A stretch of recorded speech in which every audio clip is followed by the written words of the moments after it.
আগে মঞ্চে ব্যানার টাঙ্গান এবং চেয়ার দেন আমার মেহমানদের, তারপরে আমরা ডিসিশন নিব, আপনারা ডিসিশন দিবেন।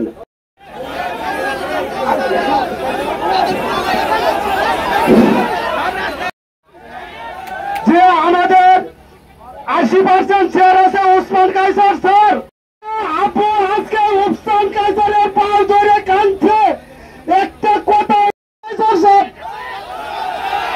সবার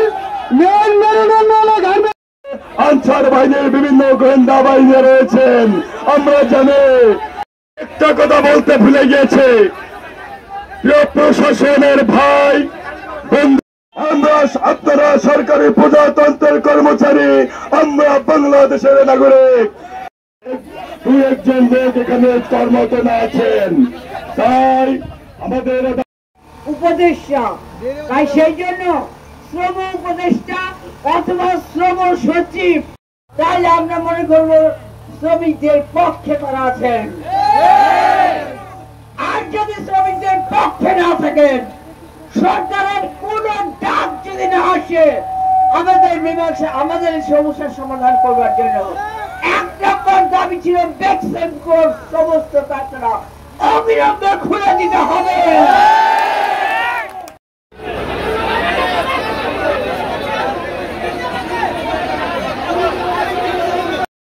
বসেন এখানে সবাই।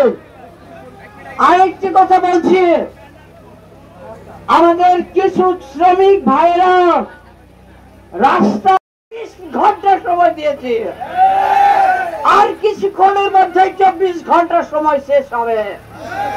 আমরা যাব ইনশাআল্লাহ। আসসালামু আলাইকুম, প্রস্তুত আছেন কিনা?